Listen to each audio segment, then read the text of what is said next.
The year is 1780. Across the hills of Lancashire and the valleys of Yorkshire, something unprecedented is happening. Textile mills rise beside rushing rivers, buildings 5 stories high, their water wheels turning day and night. Inside, machines do the work of 50 men. A single spinning mule produces thread faster than an entire village once could. Coal mines dig deeper than ever before. Canals cut through the countryside, barges carrying iron, cotton, and coal where roads could never go. This is Britain, on the edge of a transformation no civilization has ever seen. Yet to most people alive, the future remains unimaginable. A world powered by muscle and wind, about to become something else entirely. And in 1780, that old world is walking toward its end. We recreate this world using AI to help you step into history as it happened. I stay until the end to see how Britain becomes the first industrial nation on Earth.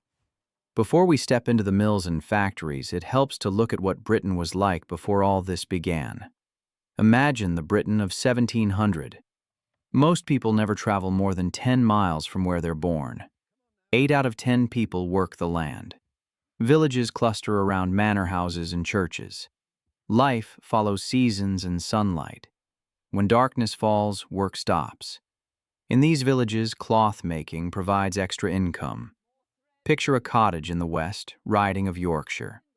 A family spins wool by firelight.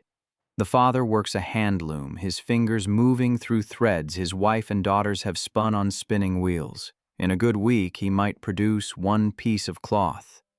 This cloth travels to market on pack horse trains, following ancient tracks through the hills. At this time, Britain imports cotton from its colonies and the Levant, but turning this cotton into thread remains painfully slow.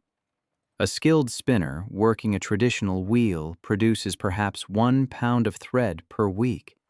The bottleneck is obvious. Weavers constantly wait for spinners to supply them with thread. Now let's step forward to the 1760s. Something shifts.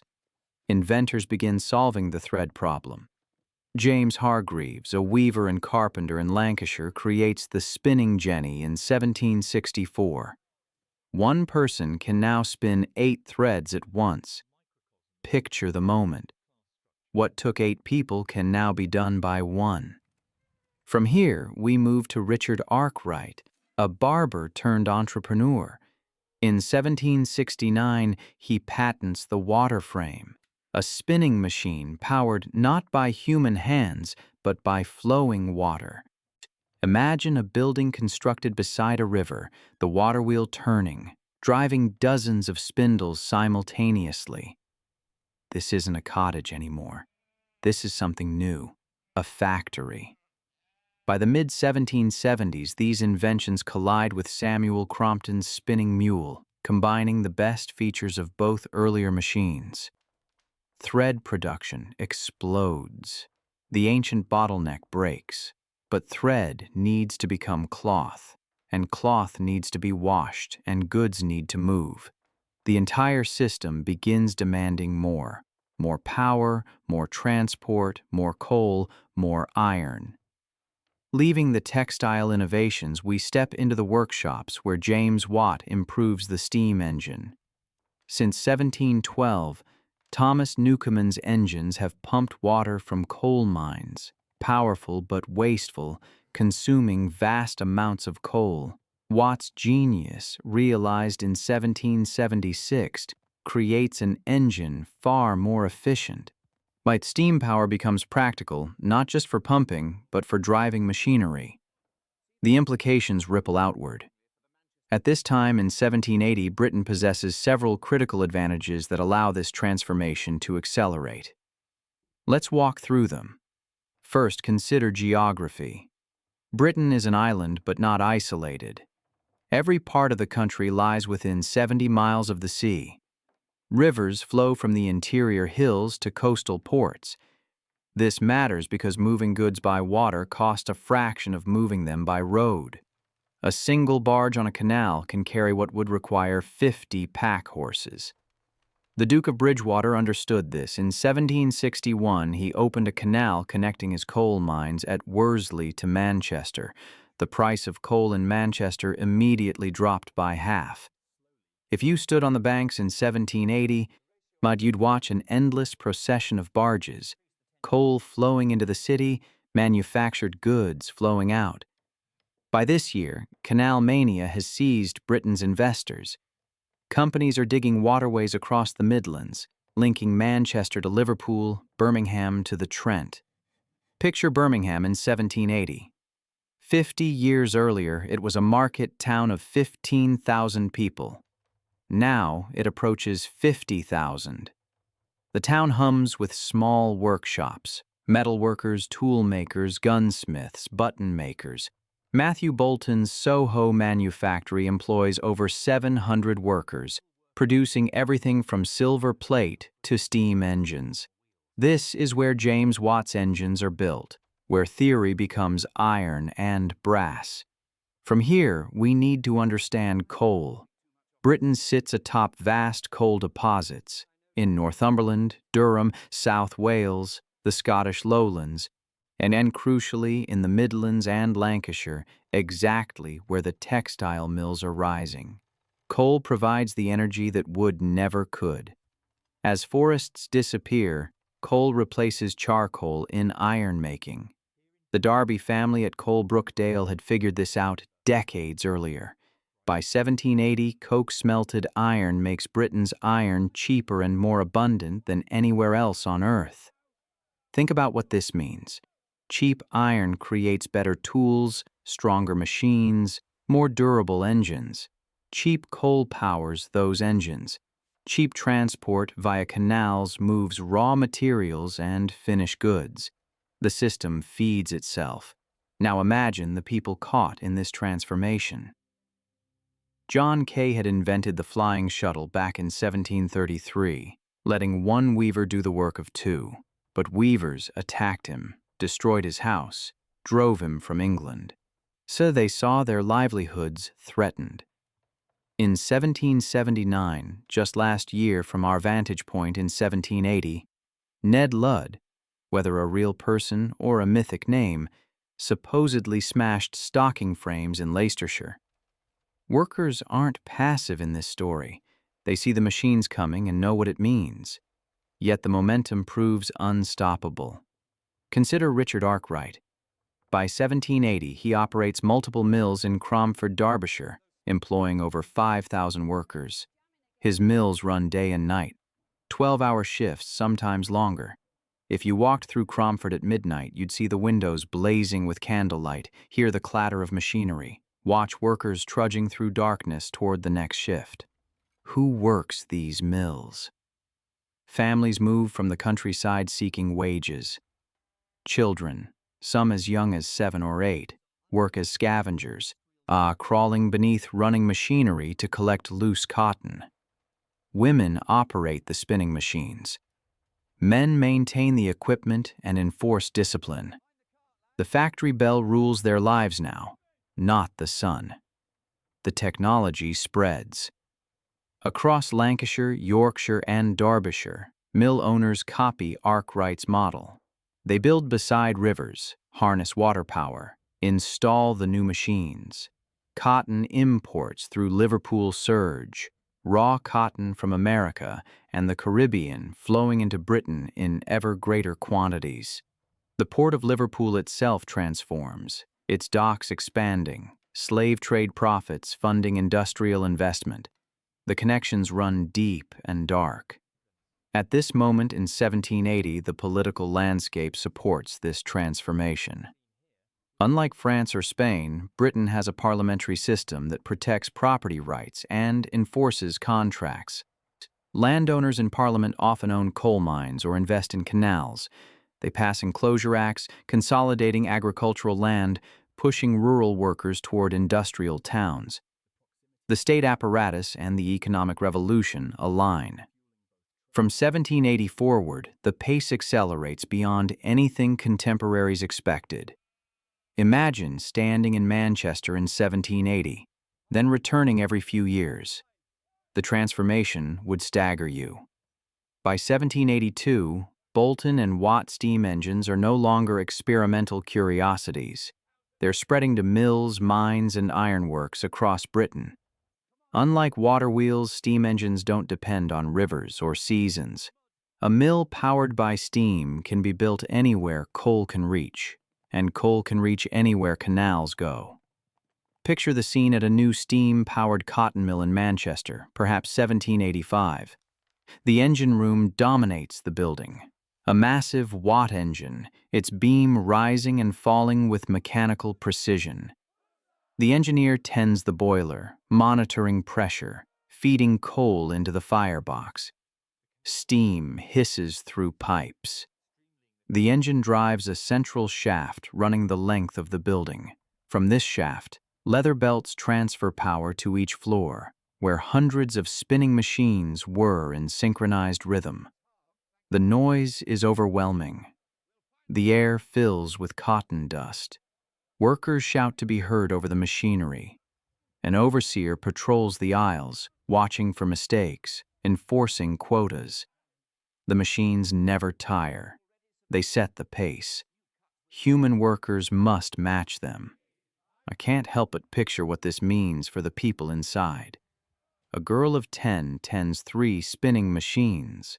Her job is to watch for broken threads, tie them quickly, yet keep the machines running. She works from 6 in the morning until 7 at night with short breaks for meals. Her fingers move constantly. If she's slow, she's beaten. If she's caught in the machinery and this happens, she might lose fingers, a hand, her life. This same year, 1785, Edmund Cartwright, a clergyman, patents the power loom. Initially crude, it will improve. The implication is clear. If spinning can be mechanized, so can weaving. The last major bottleneck will soon break. Leaving the mills, let's move to the iron industry.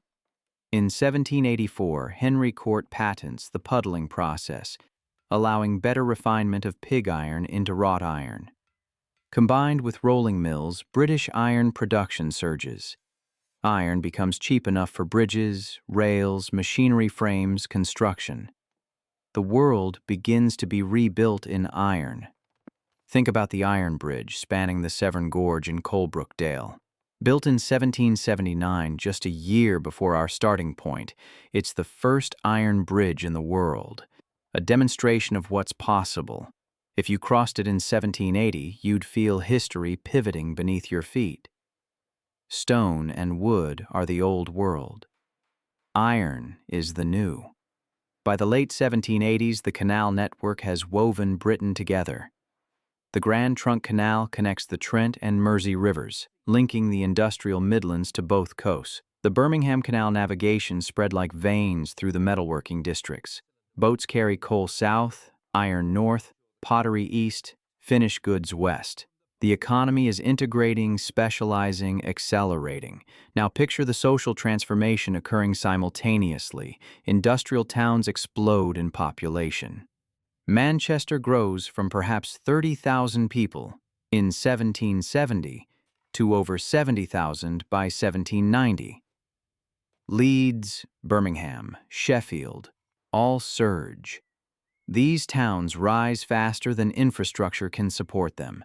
Streets flood with sewage. Typhus and cholera become endemic. Housing is thrown up hastily. Back-to-back terraces, courts, cellars converted to dwellings. Imagine walking through one of these working-class districts in 1788. Narrow alleys twist between brick houses. 10 families might share a single privy. Water comes from a communal pump, contaminated by nearby cesspits. Children play in streets thick with mud and waste. The air reeks of coal smoke, chemical works, tanneries. Life expectancy in these districts might be 25 years. Yet people keep coming. Why? Because however brutal industrial work is, rural poverty is worse. Now enclosures have consolidated farmland, eliminating common rights. Smallholders become landless laborers. Agricultural wages are stagnant. The factory, for all its horrors, offers cash wages. It offers survival. By 1790, a critical mass has been reached. The innovations of the 1760s and 1770s, spinning machines, steam engines, coke-smelted iron, canals, have matured and integrated into a self-reinforcing system. Each advance enables others. More machines require more iron requires more coal requires better transport. Better transport enables bigger markets justify more machines. Think about the global implications emerging. British cotton mills import raw cotton from plantations in the American South and the Caribbean, plantations worked by enslaved Africans. The Industrial Revolution and the slave trade intertwine. Liverpool's docks handle both slave ships and cotton shipments. The profits from one fund the other. Manufactured cotton textiles flow back to global markets, undercutting traditional producers in India, Africa, and elsewhere. India is particularly crucial to understand. For centuries, Indian cotton textiles, calicos, muslins, dominated world markets. British mills now produce cheaper cloth, protected by tariffs at home, dumped into global markets. Indian weavers, who produced some of history's finest textiles, face economic destruction. The relationship between Britain and its colonies is shifting from trade to exploitation, from partnership to dominance. At this moment in the early 1790s, you could glimpse the future taking shape. And railways don't yet exist. The first primitive rail systems only carry coal from mines to canals. But engineers like Richard Trevithick are already experimenting with high-pressure steam engines small enough to move. The logic is inescapable. If steam can power stationary engines, why not moving ones? The human cost continues mounting. Industrial accidents increase. Workers maimed by machinery have no compensation, no safety net. Families depend on every wage earner. Lose one and destitution follows. Children work because families need their wages to survive. The factory system grinds through human bodies with the same efficiency it brings to cotton production. Yet resistance persists. Workers organize, despite laws forbidding combinations.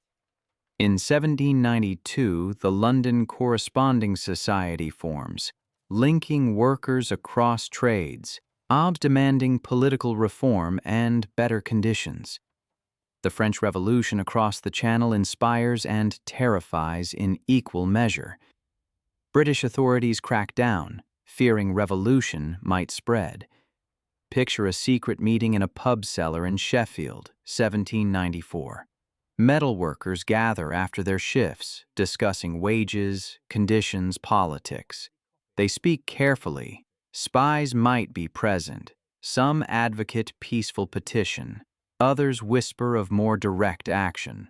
All understand they're risking arrest, transportation, hanging. But they also understand that if they don't organize, no one will protect them from the machines. By 1800, Britain has crossed a threshold. The Industrial Revolution is no longer an experiment. It's the foundation of national power and wealth. Consider the numbers. Coal production has doubled since 1780.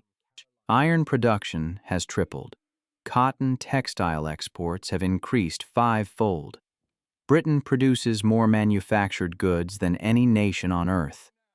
The workshops of Birmingham, the mills of Lancashire, the ironworks of South Wales, these places now generate wealth that dwarfs traditional agriculture. What had once been a primarily agricultural nation now depends on industry. Imagine the shift in daily life. In 1750, most British people woke to rural rhythms: planting, harvest, market days. By 1800, hundreds of thousands wake to factory bells, work by machine time, live in industrial towns that didn't exist when their grandparents were born. The landscape itself has been transformed. If you traveled from London to Manchester in 1800, you'd pass through a country remade. Canals crisscross the land. Coal mine head frames dot the horizons. Our mill chimneys rise from valley floors. The night sky glows orange over industrial towns, furnaces burning around the clock. The class structure has shifted fundamentally. A new industrial middle class has emerged. Factory owners, engineers, canal investors, iron masters. These men often come from modest backgrounds. Arkwright was a barber, Watt an instrument maker, Bolton the son of a metal worker. Merit and capital matter more than aristocratic lineage in this new economy. Think about what this means for the old aristocracy. They're not displaced. Many adapt, investing in canals, mines, and factories on their estates. But their monopoly on wealth and power erodes. The bourgeoisie demands political representation proportional to its economic power. This tension will drive reform movements for decades. Meanwhile, not industrial workers have become a distinct class. The proletariat, though that term won't be widely used until later. These workers share common conditions. Wage labor, factory discipline, urban poverty, vulnerability to economic cycles. When demand for cotton slumps, mills lay off workers. With no savings, no land, no alternative employment, working-class families face starvation. In 1799 and 1800, Parliament passes the Combination Acts, prohibiting workers from organizing for better wages or conditions. The state clearly sides with employers. Workers must find covert ways to organize or face prosecution. Picture the technological trajectory by 1800. Richard Trevithick has built high-pressure steam engines small and powerful enough to be mobile. In 1801, he'll demonstrate a steam-powered road carriage in Camborne, Cornwall. The concept of a steam locomotive is emerging from theory into reality. Across the country, engineers and inventors push boundaries. Gaslighting begins illuminating factory floors and city streets. Precision machine tools allow the production of interchangeable parts. The very concept of manufacturing is evolving, from skilled artisans crafting individual items to factories producing identical goods at scale. What had once been local markets now operate nationally, even globally. A cotton mill in Bolton uses raw cotton from Georgia, machinery from Birmingham, and coal from Wales. It produces cloth sold in London, Liverpool, Africa, India, and South America. Every component of this system depends on innovations of the previous 2 decades: mechanical, organizational, financial. The banking and financial systems have evolved to support this complexity. Country banks proliferate, providing credit to manufacturers. The Bank of England stabilizes currency and credit. Insurance companies emerge to manage risk. Stock exchanges allow investment in canal companies, mining operations, and manufacturing ventures.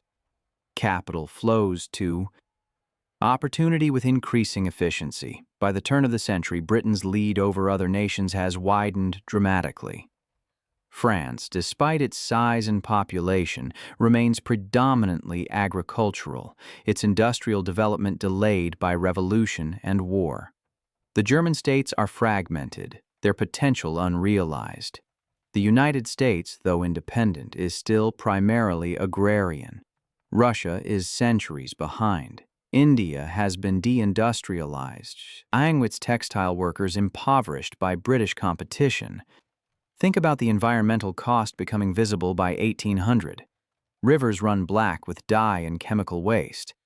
Air quality in industrial towns is visibly degraded. Chronic respiratory diseases are epidemic. Deforestation has accelerated, driving coal dependence further. The land itself is being consumed. Hillsides excavated for coal, valleys dammed for mill ponds, commons enclosed and privatized. Yet the transformation continues accelerating. In 1800, Alessandro Volta invents the battery, opening new possibilities for electricity. Experiments with electrolysis, telegraphs, and other applications begin. The scientific revolution and the industrial revolution feed each other. theory and application in constant dialogue.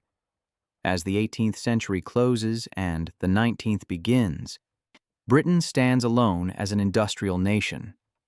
What started beside rivers in Lancashire has become a transformation, reshaping everything: economy, society, environment, global power.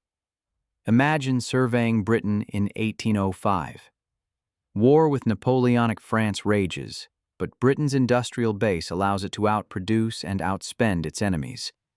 Factories supply the Royal Navy and the Army with munitions, uniforms, and equipment at unprecedented scale. Industrial capacity has become military might. The momentum continues building. In 1804, Trevithick demonstrates his steam locomotive at Penydarren Ironworks in Wales, a machine pulling 10 tons of iron on rails. The concept works. Within 2 decades, railways will begin spreading across Britain. The Canal Age, barely 50 years old, will face obsolescence. Think about the human landscape by this point. An entire generation has now grown up in industrial towns, never knowing any other life. The factory bell, the machine rhythm, the wage system, these are normalcy for millions. The cottage industries that once provided rural income are dying. Make handloom weavers cling to their craft, but power looms are improving yearly. Their time is running out. In these years, the first stirrings of labor consciousness emerge more forcefully. The combination acts can't stop workers from organizing covertly. Mutual aid societies, friendly societies, and trade clubs form networks of solidarity. The very concentration of workers in factories and industrial towns creates conditions for collective action that isolated rural workers never possessed. Picture the contrast visible by 1810.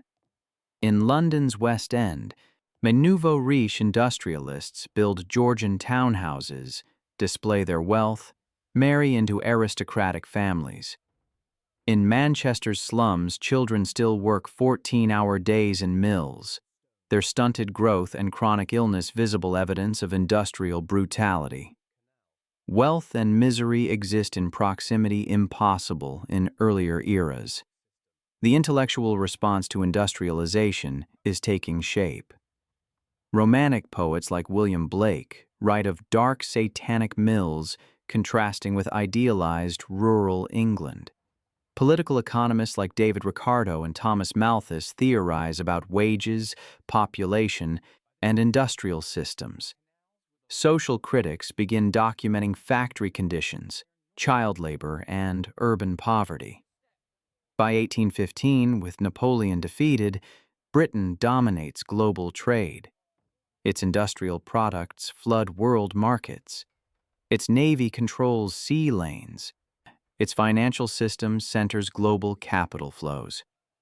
The workshop of the world has emerged from the innovations begun in the 1760s and 70s. Yet the greatest transformations still lie ahead from this vantage point. Railways will accelerate everything, moving raw materials, finished goods, and people faster and cheaper than canals ever could. Steam-powered ships will replace sail. Electricity will supplement and eventually replace steam. Steel will replace iron. The mechanization of textile production will extend to virtually every other industry. Think about the workers facing these coming changes. The artisan skills that provided identity, income, and status for centuries are becoming obsolete. Framework knitters, handloom weavers, skilled metal workers, all will face displacement by machines. The Luddite uprisings of 1811 to 1816 represent desperate resistance to the inevitable. Standing in 1815, you could see both what had been accomplished and what it cost. Britain had achieved unprecedented productive capacity, wealth, and power. It had also created industrial poverty, environmental degradation, child labor, and social dislocation on equally unprecedented scales. The machine had become central to national existence. There was no returning to the pre-industrial world. only moving forward into an increasingly mechanized future. The revolution that began beside Lancashire rivers in the 1760s had, by 1815, fundamentally reordered human society. Work, time, space, class, power, everything had shifted, and this was only the beginning. The industrial logic, once unleashed, would spread across the globe, soon transforming every society it touched for better and worse, creating the modern world in its image.